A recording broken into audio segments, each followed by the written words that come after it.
오늘 함께 나눌 은혜의 말씀 사도행전 2장 14절부터 21절까지 말씀입니다. 우리 같이 봉독하겠습니다. 베드로가 11 사도와 같이 서서 소리를 높여 가로되 유대인들과 예루살렘에 사는 모든 사람들아 이 일을 너희로 알게 할 것이니 내 말에 귀를 기울이라. 때가 제3시니 너희 생각과 같이 이 사람들이 취한 것이 아니라 이는 곧 선지자 요엘로 말씀하신 것이니 이르시되 하나님이 가라사대 말세에 내가 내 영으로 모든 육체에게 부어주리니 너희의 자녀들은 예언할 것이요 너희의 젊은이들은 환상을 보고 너희의 늙은이들은 꿈을 꾸리라. 그때 내가 내 영으로 내 남종과 여종들에게 부어주리니 저희가 예언할 것이요 또 내가 위로 하늘에서는 기사와 아래로 땅에서는 징조를 베풀리니 곧 피와 불과 연기로다. 주의 크고 영화로운 날이 이르기 전에 해가 변하여 어두워지고 달이 변하여 피가 되리라. 누구든지 주의 이름을 부르는 자는 구원을 얻으리라 하였느니라. 아멘. 저는 오늘 이 본문 말씀 가지고 새로운 해의 여명을 밝히며 라는 주제로 함께 하나님의 은혜를 나누고자 합니다. 여명이라는 것은 새벽이 밝아올 때 아직도 어두움이 있지만 동편에 희미하게 빛이 비치는 이런 상태, 이들을 이제 여명이라고 하는데 2023년도를 맞이해서 이제 새롭게 이 여명이 보이는데 이것을 어떻게 하면 더 환한 빛으로 내게 다가오게 할까? 어떻게 하면 우리 2023년도가 내가 이제까지 인생을 살아오는 가운데 가장 행복하고 또 내 인생의 꽃이 피는 원년을 삼을 것인가? 여기에 대해서 관심을 갖고 싶어서 이 말씀을 한번 구상을 해 보았습니다. 우리 삶이 사실 쉽지는 않죠. 그리고 누구든지 그 마음속에 소원하는 바가 있을 때 그 소원하는 바를 이루기도 하고 그래서 새해 복 많이 받으라는 이런 이야기를 하지만은 너무 그런 소리를 많이 듣다 보니까 새해 복 많이 받으라는 것은 그저 추상적이고도 그저 의례적인 인사로 끝내지 정말 당신이 복을 받을 것입니다라는 이런 또 내가 복을 받을 것이라는 그런 어떤 구체적인 확신은 갖고 있는 사람들이 많지 않을 것 같아요. 근데 이제 우리가 이 하나님 말씀을 통해서 내 인생도 이제 좀 변화가 되어야 되겠다. 어떻게 하면 내 인생을 온전하게 할 것인가? 제가 나눔 언급 말씀드렸잖아요. 분명히 성경에서 말씀하시기를 주라 그리하면 누르고 흔들어서 차고 넘치게 할 것이다 라는 말씀이 있어요. 그런데 우리는 그 말씀을 보고 일단 그 말씀을 믿어야 되거든요. 그러니까 내 능력 안에서 내가 한 달에 10,000원, 20,000원 내가지고 누군가를 도와주는 건 쉽지 않지만은 이것을 십시일반 모아서 교회에서 뭔가 일을 하게 될 때 이건 어떤 사람들에게 굉장히 큰 힘이 된다는 거예요. 오늘 저는 이 말씀을 이제 많이 어떤 말씀을 줄까? 뭐 보라 새 것이 되었다. 새해 되면 많은 말씀을 생각을 하는데 그래도 결국 우리가 잘 아시는 대로 주의 성령이 우리에게 임하시면 우리가 능력을 받고 또 그리스도의 증인된다. 성령이 임하시면 내가 능력을 하나님께로부터 받고 그리스도의 증인된다는 것은 그리스도와 하나님과 굉장히 친밀한 관계를 형성할 수가 있다는 것 아니겠습니까? 그러면 하나님과 친밀한 관계를 누리고 있다는 것이 이것만큼 큰 복이 어디 있겠어요? 성령 받으면 하나님과 가까이 지낼 수가 있어요. 하나님과 친밀한 관계를 누릴 수가 있어서 그러면 누구에게 베푸시겠어요? 친한 사람에게요. 더 가까운 사람에게 모든 복을 주시지 않겠습니까? 그래서 이 성령 받으면 내가 능력 받아서 인생을 새롭게 살아갈 수 있다. 그렇다면 우리가 지나온 과거를 생각하면서 우리 한번 기억해 보자고요. 지난 철야 기도에도 그 말씀이 있었어요. 그리스도를 죽은 자 가운데 살아나신 예수 그리스도를 기억하라고 디모데에게 바울이 이야기를 했는데 그러면 저도 이 설교를 준비하고 또 그날 설교를 하면서 나는 과연 그리스도를 어떻게 기억하고 있는가? 예수님과 내가 또 하나님과 내가 어떤 추억을 갖고 있을까? 그 추억이 많으면 많을수록 관계는 좋아지는 것이거든요. 부부간에 다퉈가지고 사내 안 사내 이렇게 하는 것은 좋은 추억거리가 없기 때문에 나중에 뭐 같이 사는 것이 별 의미가 없다 이렇게 되는 거 아니겠어요? 그러면 우리도 하나님과의 그 관계 속에서 하나님과 내가 어떤 추억거리가 있을까? 그 추억거리가 많으면 많을수록 우리 마음속에 감사함이 넘치게 될 것이고 감사함이 있으면 내 마음에 기쁨이 있는 것이고 더군다나 전능하신 하나님에 대한 감사함이 있다는 것은 그분께서 나를 도와주실 테니까 나는 이 세상 어떤 일이 있다 할지라도 나는 걱정 없이 모든 것을 이겨나갈 수 있다는 자신감으로 이어지는 것이거든요. 하나님께서 항상 아브라함에게 내 아들 이삭을 제물로 바치라고 하잖아요. 그 바치라고 하는데 아브라함의 믿음 보세요. 성경 보면 그냥 스쳐 지나간 게 있는데 잘 보셔야 돼요. 아브라함이 갔습니다. 지난주도 말씀드렸잖아요. 갔는데 멀리 보니까 모리아산이 보이는 거예요. 여기서 같이 간 종들을 두고서 이렇게 얘기합니다. 내가 내 아들과 함께 갔다가 일 보고 다시 같이 오겠다고 그래요. 참 놀라운 거죠, 그죠? 네? 주께서 하시고 그 아브라함이 하는 얘기입니다. 그 같이 간 종에게 화목하고 다 챙겨가면서 내가 내 아들과 함께 저 모리아산에 가서 일 좀 보고 다시 함께 올 것이다라는 것은 어떻다는 겁니까? 지금 아들을 죽여서 제물로 바치러 가는 이 아브라함이 그 종들에게 하는 말이 내가 다시 같이 오겠다는 거예요. 굳이 그에게 할 필요가 어디 있겠어요? 아브라함의 믿음이 바로 그겁니다. 하나님을 너무 잘 알았던 거예요. 하나님은 아들을 바치라고 하지만 결코 내 아들을 죽이지는 않을 것이라는 그 믿음이 있기 때문에 가는 것인데, 그러니까 드리는 거예요. 우리 믿음이 그렇게 돼야 되는데 이 믿음을 어떻게 얻을 것인가? 결국은 우리 인간의 힘으로는 안 되기 때문에 하나님께서 우리에게 성령을 보내주셔서 우리를 도우시다는 것이죠. 이 도움을 반드시 받아야 돼요. 자, 오늘 이 성령, 오순절 성령의 역사가 임했습니다. 예수님 제자들은 그 예수님과 함께 있을 때 얼마나 자신감이 컸어요. 자신감에 확신에 두려울 것 없는 용기로 꽉 차 있어가지고요. 거칠 것 없는 이런 모습을 갔었는데, 근데 주님께서 서서히 내가 이제 떠날 것이다라는 이런 말씀하시니까 근심이 조금씩 쌓이다가 어느 날 갑자기 예수님께서 잡히셨어요. 근데 그 예수님을 잡은 사람들이 이 모든 분위기가 심상치가 않은 거예요. 그랬더니 예수님이 안 됩니다. 막을 것도 아니고 예수님께서 끌려가셨는데 거기서부터 이제 신문을 당하시고 고문을 당하시고 하는데 도저히 그분 앞에서 그분을 변호할 수 있는 용기가 다 없어져 버린 거예요. 그러다 예수님께서 덜컥 죽으시니까 완전히 패닉 상태에 빠진 거죠. 이게 공황에 빠진 거예요. 공황. 우리 어떡하지? 우리는 뭘 하지? 근데 그들이 이제 숨어서 자기들도 잡혀갈까봐 숨어서 문잠그고 안에 있을 때 그때 예수님께서 이 안에 들어오셨어요. 아니, 문이 잠겼는데 어떻게 들어오셨지? 저는 이것을 과학이라고 이야기를 합니다. 예수님께서 문이 잠겼는데 이 안에 들어올 수 있는 것은 과학이다. 왜 과학인가? 양자 역학 이론이 있어요. 제가 몇 번 말씀드렸잖아요. 원자가 있습니다. 우리 몸은 수없이 많은 원자의 집합체입니다. 이 원자가 모여가지고 한 것인데, 양자 이론을 연구하는 사람들이 원자의 이동을 늘 염두에 두고 연구를 하는 사람들입니다. 근데 어느 부분에서 어떤 원자를 하나 봤는데 원자가 없어진 거예요. 없어져 보니까 딴 데 가 있는 겁니다. 그들 연구하는 과정에서 우리는 자세한 거 보니까 있었는데 없어진 거예요. 없어지니까 이게 어디 갔지? 자꾸 보니까 계속 그런 일이 자주 있는 겁니다. 그래서 이것을 어디로 옮겼을까? 왜 옮겨졌을까? 하고선 그 경로를 쭉 추적해 봤는데 CCTV에도 안 나오고, 분명히 그 길 갔는데 지금 말하면 사람이 여기서 저기 갔는데 CCTV가 쭉 있었어요. CCTV에도 안 나오고 아무것도 근거가 없는 거예요.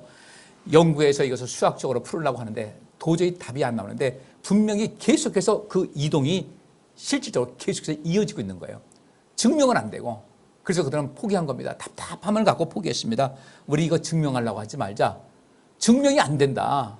증명해야 과학인데 증명이 안 된다. 그런데 이것은 분명히 실제 사실이니 이런 일이 있다고 믿자 그랬습니다. 이 원자가 흔적도 없이 어디 갔다면은, 우리 몸은, 사람의 몸은 원자의 집합체인데 예수님께서 잠긴 그 장소에 그저 갑자기 나타나신 것은요, 전혀 이상할 것이 없어요. 아이, 말도 안 된다. 어떻게 문이 잠겨 들어와? 원자가 그렇게 옮기듯이 이 세상 물질 세계 모든 법칙엔 그것이 가능하다는 것을 과학이 이야기를 하고 있어요. 예수님 만났습니다. 만났더니 예수님께서 죽으시니까 완전히 절망 속에 빠졌고요. 우리는 어떻게 해야 되지? 이제 자기들 생명의 위협을 느끼는 이런 상태였는데 예수님께서 오셔서 하신 말씀이 평안할지어다 그랬어요. 너에게 평안이 있을지어다. 귀에 들어오지 않습니다. 그리고 주님께 실수한 것이 너무 많다 보니까 드릴 말씀도 없었는데 주님께서는 하나씩 둘씩 정리해 가시면서 이제 그들을 새롭게 하십니다. 그들에게 희망이 생겼어요. 주님께서 분명히 오셔서 희망이 생겼는데 주님께서 특별하게 무슨 말씀을 하질 않으셔요. 이걸 어떻게 해야 될지 모르겠다. 그리고 주님께서 떠나시면서 하신 말씀이 너희에게 곧 성령이 임할 것이다. 그러면 그 성령이 너희에게 임하시면 너희가 능력을 받아서 내 증인이 될 것이다 라고 주께서 말씀하셨어요. 그리고 그 말씀을 믿고 기다리던 약 120여 명의 사람들, 그들에게 오순절 날이 이르렀을 때 성령이 임했는데, 성령이 임하기 전과 임하고 난 다음에는 엄청난 차이가 있었어요. 그들은 예수님께서 부활하시고 승천하셨고 주신 말씀이 있지만 막연한 희망을 갖고, 막연한 희망이 막연했어요. 그 될라나 했는데 성령께서 갑자기 임하셨는데, 이 임하신 가운데 그들의 삶이 놀랍도록 변화가 됐어요. 사람 안 변한다. 그건 진리에 가깝습니다. 그런데 하나님께서 도우시면요, 하나님의 그 도우심을 따르게 되면 사람은 반드시 변하게 돼 있습니다. 그래서 우리가 금년 한 해도 우리가 좀 변화된 삶을 살자. 변화된 삶을 살아서 이제까지 맨날 하나님께 구한 건 있는데 구한 것이 채워지지 않고 그것이 안타깝기만 하고 답답하기만 했는데, 이제 그런 거 말고 이제 정말 내가 갖고 있는 희망이 구체적으로 나의 삶 속에 나타날 수 있도록, 믿음은 바라는 것들의 실상이라고 했는데 내가 한번 믿음을 한번 가져보자는 거죠. 그 믿음에는 무엇이 필요합니까? 분명히 어떤 주님께서 말씀하신 것에 대한 순종이 필요하다고요. 무엇이 나의 그 믿음의 성장을 방해하고 있을까? 무엇이 나의 삶 속에서 주님께서 분명히 말씀하셨는데 많은 약속이 있는데 그 약속이 내게 와닿지 않는 것은 무엇인가? 내가 분명히 희망을 가지고 어떤 것을 구체화시킬 수 있어야 할 텐데 그것이 왜 안 될까? 이거 한번 생각해 보셔야 되고, 오늘 결론의 얘기는 성령 충만 받아서 우리가 이 새해의 여명이 1월 1일 아닙니까? 근데 1월 1일 금방 할 거예요. 그죠? 내일이면 1월 2일. 전 집에 가서 1월 2일 매달 2일 3일째 되면 제 집사람한테 하는 얘기가 있습니다. 이달 다 갔네. 2022년도요. 어떻게 갔는지를 모르겠어요. 자, 우리 남성들 평균 수명이 몇 살입니까? 한 85세 잡아요. 반올림해가지고 85세. 여성들은요? 한 89세 잡아요. 그럼 제가 하나 얼른 산수 문제를 이제 말씀드릴게요. 그 평균 연령에서, 평균 수명에서 내 생일을 빼보세요.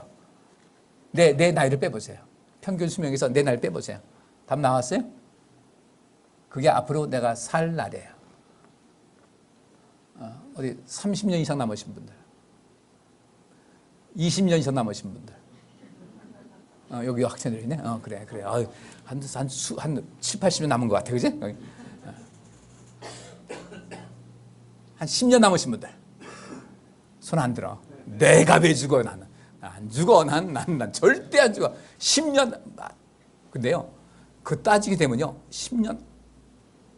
제가 오늘 67세가 됐어요. 80원, 18년 남았어요.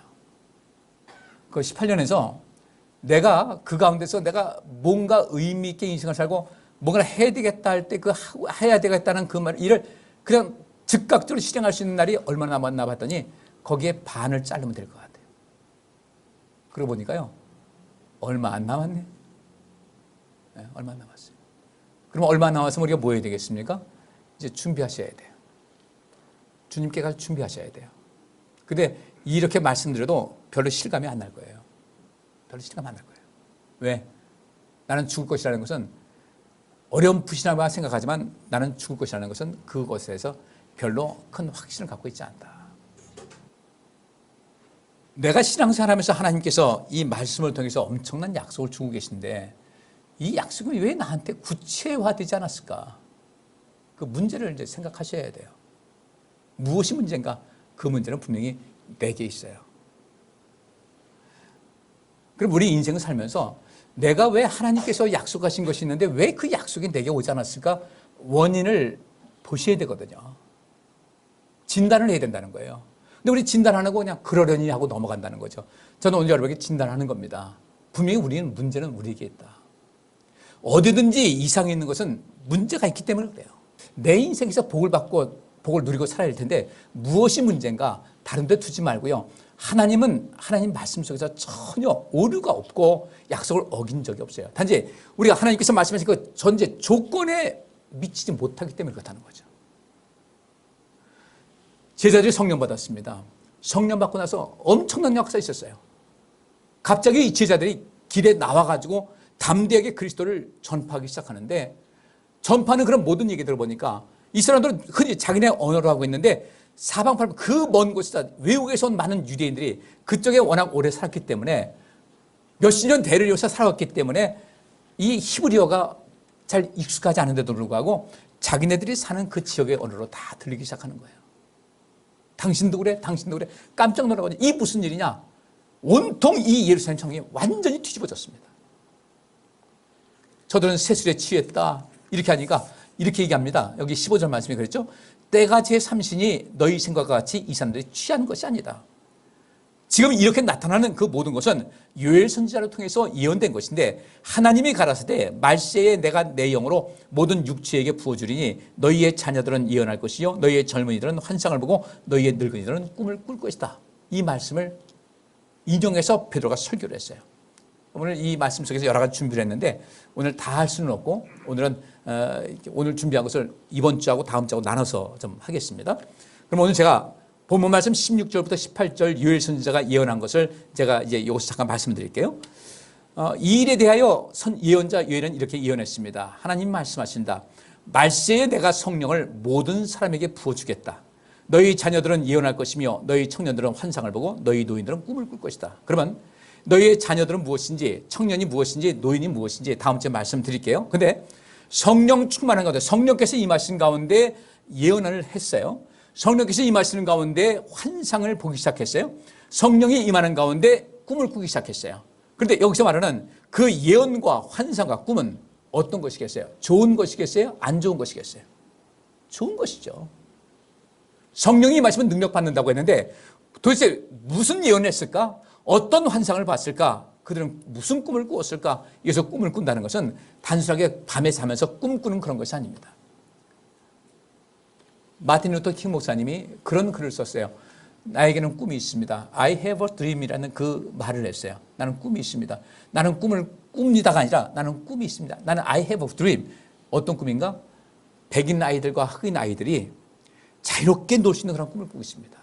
근데요, 어린이들은요, 제가 유럽도 그렇고 미국도 가보면은 공항에 가면은 이제 그 어른들이 가고 어린이들 모이지 않습니까? 그러면 그 아이들이 흑인도 있고 황인종도 있고 백인들도 있어요. 애들은요, 인종, 얼굴, 이 피부색에 관계없이 금방 어울려요. 아마 부모들은, 백인 부모들은 좀 못마땅하겠죠. 금방 어울려요. 바닥에서 뒹굴면서 장난치고 세월지나면서 달라지거든요. 근데 그 마틴 루터 킹 목사님은 흑인들 이 인종 편견이 심해가지고 많은 사람이 고통당하다 보니까 나는 꿈을 꿉니다. 우리의 자녀들이 인종에 관계없이 하나가 되어서 함께 즐겁게 뛰노는 그런 것을 꿈꿉니다. 인종에 관계없이 모든 사람들이 하나가 되어서 행복한 삶을 살아갈 길을 꿈꿉니다. 그거 외치다가 그분은 암살당해 죽었어요. 그러면 내가 꿈을 꾼다는 것은 너희 노인들은 꿈을 꿀 것이라는 것은 이 꿈을 꾼다는 것은 밤에 자면서 꿈꾸는 그런 것이 아니라 꿈을 갖고 산다는 거죠. 꿈을 갖고요. 그럼 여기서 노인들은 무엇이겠습니까? 그냥 여기서 우리가 볼 때는 노인들은 그냥 올드맨, 나이 드신 분이라 생각하기 쉬운데 이 노인이라는 것은 여러 가지 뜻이 있는데요. 어느 분야에서 탁월한 위치에 있는 사람들이에요. 예를 들면 랍비도 그렇고요. 장로들도 마찬가지고 높은 고위직에 있는 사람들, 그 다음에 이 이스라엘 그 당시에는 공회원들, 이 사람들을 노인이라고 이야기를 하고 있어요. 자녀들은 누구인가? 어떤 사람인가? 우리 사람들은 연약함이 있습니다. 분별력도 부족하고 지혜도 부족하고 우리 다 하나님 앞에 자녀들이에요. 근데 그들에게 예언을 할 것이다. 무엇을 예언할 것인가? 미래에 대한 거창한 어떤 예언을 할 것이다. 너희 청년들은 환상을 못 나올 때 이 환상이라는 것이 무엇이겠습니까? 환상하니까 나는요, 기도하다가 어떤 환상을 봤어요. 그것뿐 아니라 내가 그동안 보지 못했던 것을 볼 수 있는 능력이 생긴다는 거예요. 절망을 가졌던 사람이 희망을 보면 이것도 환상을 본 겁니다. 어떻게 갑자기 희망을 보겠어요? 낙심된 사람이 용기를 가질 수 있는 것도 이것도 환상입니다. 하나님께서 특별히 보여주시는 다니엘과 같은 어떤 환상도 역시 환상이 됩니다. 성령이 임하시게 되면요, 앞으로 자기 인생을 향해서 긍정적인 예언을 할 수 있는 그런 삶이 되는 것이고 이제까지 내가 보지 못했던 어떤 새로운 삶을 펼쳐서 볼 수가 있다는 것입니다. 우리는 아직까지 보지 못하는 것이 많이 있거든요. 굳이 하나님께서 성령께서 인도하셔서 어떤 환상, 영적인 세계를 보는 것뿐 아니라 우리 인생을 살면서 내가 아직 보지 못했던 많은 세계가 있는데 성령께서 임하시게 되면 내가 이제까지 내 인생에서 뭔 좋은 날 보겠나? 내 인생에 뭔 내 팔자에 뭐가 있겠나? 이렇게 사는 것이 아니라 나도 그러고 보니까 사람 괜찮은 사람이네. 나도 내 나름대로 의미가 있네. 여러분들 유대인들의 교육은 우리가 관심 많이 갖지 않습니까? 근데 우리나라는 유대인을 교육할 때 맨날 학교에 교육해가지고 좋은 대학 보내고 이런 것만 생각하죠.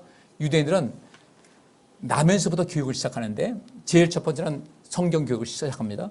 그 다음에는 아이들이 점점 자라면서 남자애는 남자대로 여자애는 여자애대로 철저하게 가정교육, 여성은 여성으로서의 삶을 살아갈 수 있도록 여성으로서의 교육도 시켜주고 남성으로서의 교육도 시켜주고 그 다음에 어려서부터 그들은 성교육도 시켜서 얼마나 성이 아름답고 신비한 것인지 그리고 그것을 통해서 우리가 자녀들을 생산하고 그들에서 이 세상을 만드는 것이 얼마나 아름다운 것인지 교육을 시키기 때문에 그들은 어려서부터 그렇게 배워왔기 때문에 그들은 지금 이 시대에도 자녀들을 최소한 결혼하면 5씩은 납니다.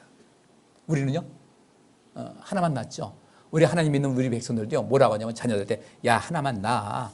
그게 힘들게 왜 그렇게 하냐. 너 그럼 나한테 키워달라고 하지 마라. 이렇게 하거든요. 키우는 건 그들이 키우게 만드시고요. 그 다음에 우리 자녀들 자녀 많이 낳게 해야 돼요. 그게 하나님 뜻이에요. 그들은 어려서부터 그렇게 하고 또 두 번째 그들은 남자든 여자든 전부 다 기술을 하나씩 익히게 합니다. 그 기술을 익히기 위해서 어디 가서든 사람 노릇하고 어디 가서든 사람들에게 손가락을 받지 않고 어디 가서든 유익을 줄 수 있는 그런 삶을 살아갈 수 있도록 철저하게 그런 평생 그것을 직업으로 갖든 안 갖든 간에 기술을 하나씩 가르칩니다. 여러분 그래서 바울은 어떤 사람이었어요? 율법학자였어요. 율법학자가 기술 있어요? 필요해요? 안 해요? 우리가 볼 때는요. 목사님들 기술 있으면 뭐해요? 근데 기술이 있으니까요. 저도 기술이 있으니까요. 집에 AS맨이 올 일이 없어요. 제가 웬간한 거 다 고치니까 얼마나 유익되는지 아십니까? 바울도 율법학자인데 그가 천막 만드는 기술을 익혔어요. 유대인들은 그렇게 사람은 어려서부터 시작해서 계속 성장하면서 특별한 기술, 그것 하나 있으면 평생 밥 먹고 살 그 기술을 하나 이상씩 다 가르친 거예요. 그러니까 그들이 나라가 망한 다음에 2500년 동안 나라 없이 전 세계에 흩어져 살면서도 유대인들이 함부로 취급받지 않을 만큼 멋진 인생을 살아온 이유가 바로 거기에 있는 겁니다. 우리 자녀들도 그렇게 키우셔야 되거든요. 여러분도 마찬가지예요. 아유 저는요 밥하는 기술이 있어요. 그거 말고 그거는 어린아이들, 여자애들은요 어려서부터 밥하는 기술, 음식 만드는 기술, 바느질하는 기술 여자들은 어려서부터 키웠습니다. 우리는 유대인들의 교육에 대해서 잘못 이해를 안 하고 있어요. 그런 일상생활 속에서 갖고 있는 모든 기술을 가르쳤고 또 평생을 밥벌이 할 수 있는 그런 기록 그것도 가르쳤고 그런 가운데서 공부할 사람 공부하고 이렇게 만들었던 겁니다. 그러면 그 모든 속에서 청년들은요 그렇게 하다 보니까 그들은 가능성을 더 많이 볼 수가 있었던 거예요. 환상을 본 거예요. 성령 받으면요 내가 이제까지 보지 못했던 새로운 세계를 볼 수가 있습니다. 그야말로 신천지를 볼 수가 있는 거예요. 이 이단 신천지 말고 신천지를 볼 수가 있는 거예요. 나도 할 수가 있겠구나. 나도 희망이 있다. 나도 복을 받을 수 있겠다. 오늘 제가 그 말씀 드리는 것이거든요. 그러면 우리는 그런 모든 능력이 어느 순간에 꺾였어요. 내가 양육과정에서 꺾였든지 후천적으로 꺾였든지 꺾였어요. 그래서 우리 육신이 약해요. 자신감이 없어요. 의지가 없어요. 희망이 없어요. 어딜 봐도 희망이 없어요. 희망 꼭 갖고 사시기를 주의 이름으로 축복합니다. 내가 우리 부모님께로부터 받은 것이 부족해서 희망이 없었다. 나는 내 다음 세대부터 희망을 줘야 되겠다는 이 마음을 가져야 되지 않겠습니까? 이제부터 우리가 희망 갖고 살아가셔야 돼요.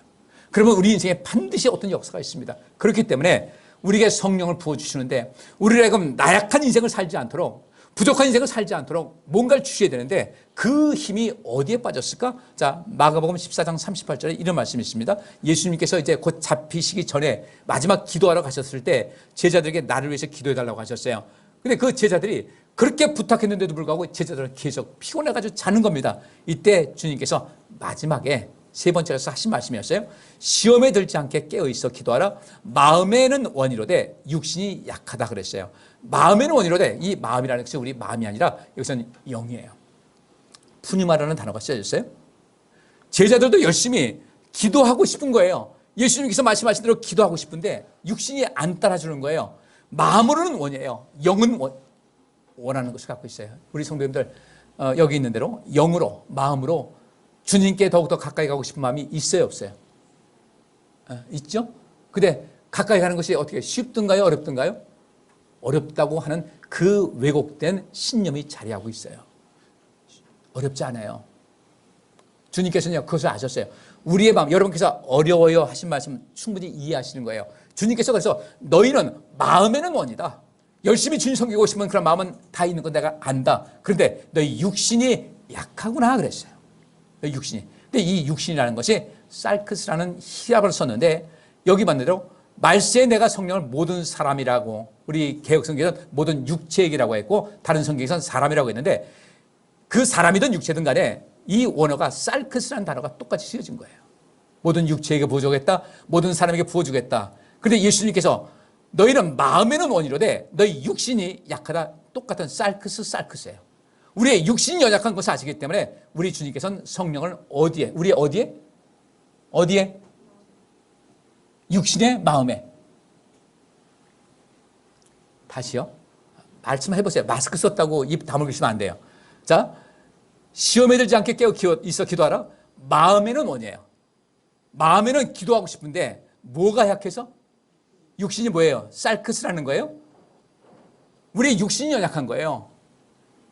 주님의 말씀이 더 좋아야 되는데, 더 재밌어야 되는데 육신의 마음이요, 주님의 그 말씀은 재미가 없고 드라마가 그렇게 재밌어요.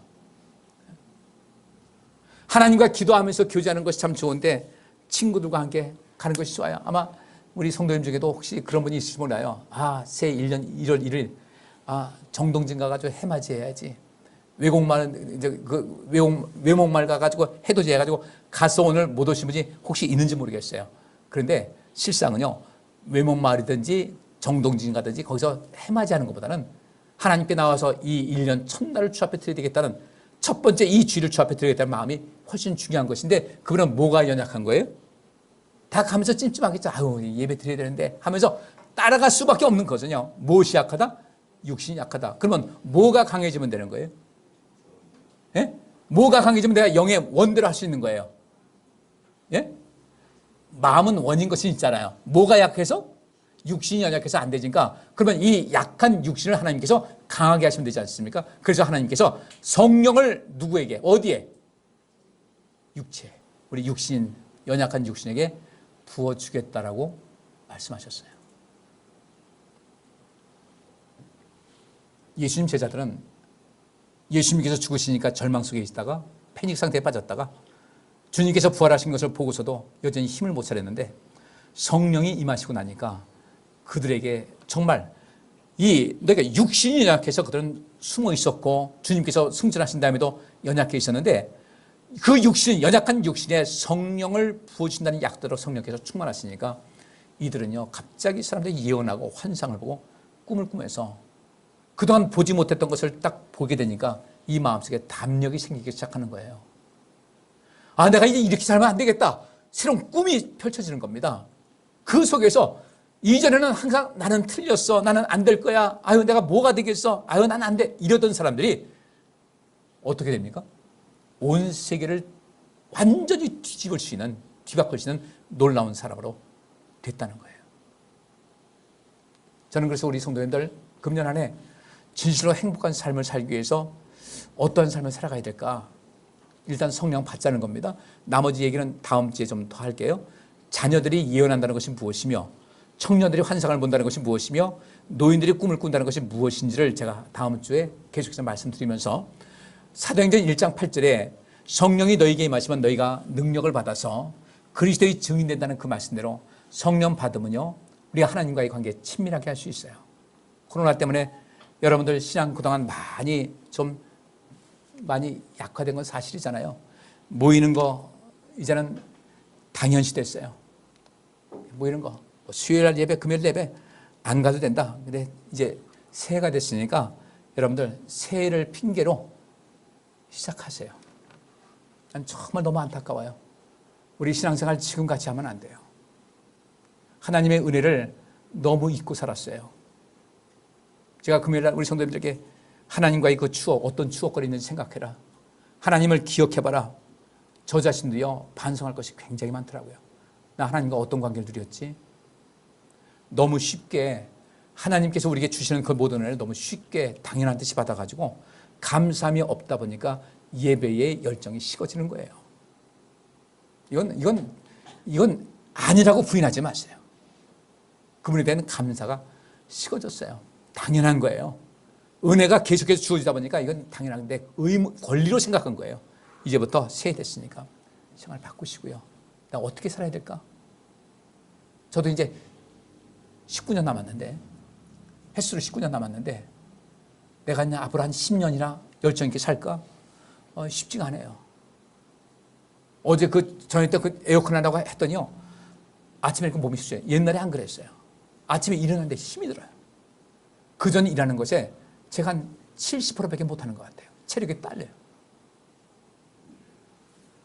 마지막에 어느 때인가 내가 이제 열심히 내야 되겠다라고 생각할 때 그때 이미 기회가 넘어가서 열심히 낼 수 있는 그런 모든 상황에 맞춰질 때가 있어요. 주어지지 않을 때가 있어요. 우리 성도님들께 부탁드립니다.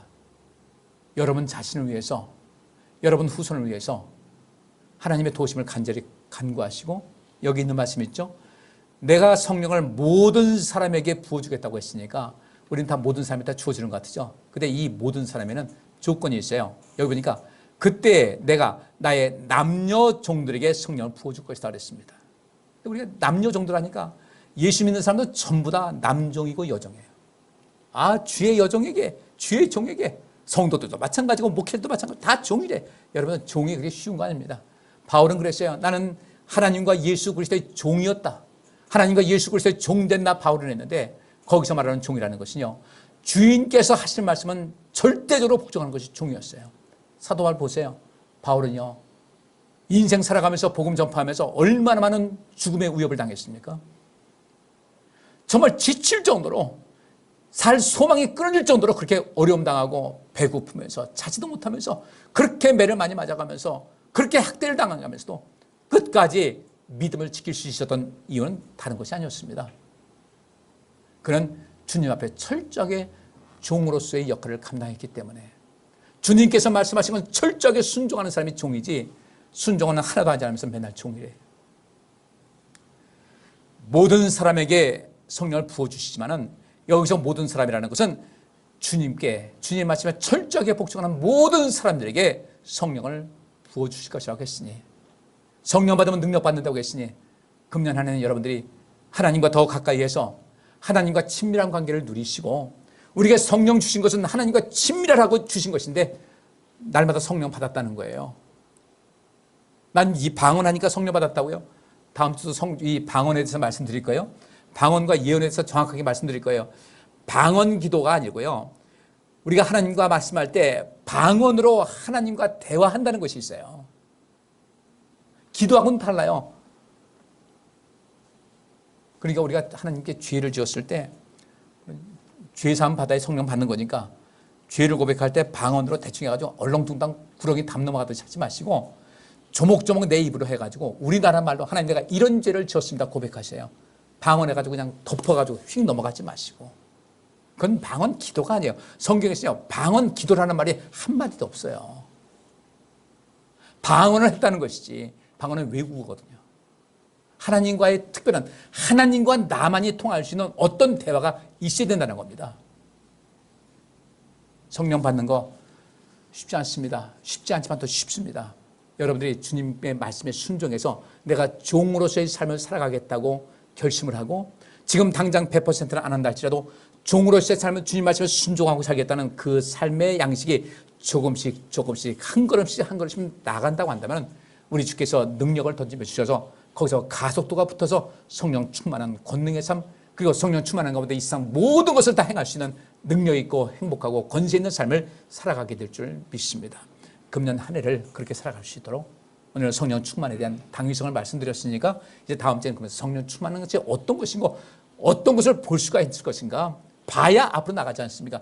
안 보이니까 안 나가는 거예요. 왜 신앙생활 열심히 안 하는가? 안 보이니까. 신앙생활 열심히 했을 때 내가 이런 것이 다가온다는 것이 안 보이기 때문에, 바로 환상을 보지 못하고 꿈을 꾸지 못했으니까 그 열정 안 되는 거예요.